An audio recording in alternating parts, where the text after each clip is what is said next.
СДСМ денес низ прес бараат итна и системска реакција од институциите по прогласувањето на епидемијата на западно-нилска треска, како и формирање на национален оперативен штаб со конкретни мерки за заштита.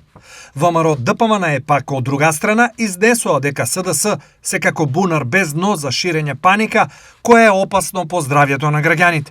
Потруењето со вода и здравствената криза во Гостивар, сега нова криза со епидемија од западно-нилска треска. Сега повторно, како и во Гостивар, здравствените институции на Мицкоски и ВМРО закаснија со реакцијата.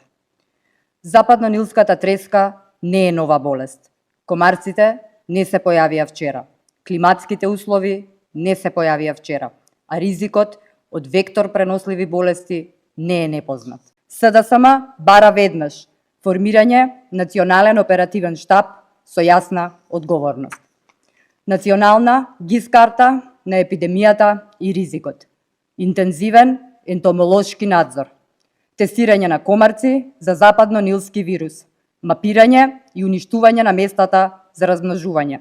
Интегрирана контрола на векторите. Јавен дневен извештај за состојбата и проценка на ризикот во целата држава. Таман човек ќе помисли дека СДС го допрле дното, тие повторно покажуваат само едно, дека се бунар без дно. Овој пат отидоа дотаму со своите лаги и ширење паника меѓу граѓаните, велејќи дека водата во Скопје е небезбедна за пиење. Ова информација не е само гола политичка критика, туку опасна дезинформација. И сето ова го прават очигледно за политички поени, бидејќи ваква неточна, непроверена информација не само што создава паника, туку во крајна линија може да влијае на здравјето на граѓаните. СДС и нивниот моментален председател Венко Филипче, кој со својот ментор и партиски другар Зоран Заев се шета по Егеот, треба да се смири и да не се однесува како сонцето да му удрило во глава и да дава вакви насоки за вакво ширење на паника. Дополнително, овој обид за дезинформирање на граѓаните и ширење паника покажува само едно, дека СДС веќе не знае ни каде удира. Кога немаат што да понудат, останува само политичкото дно, а тоа кај СДС очигледно нема крај.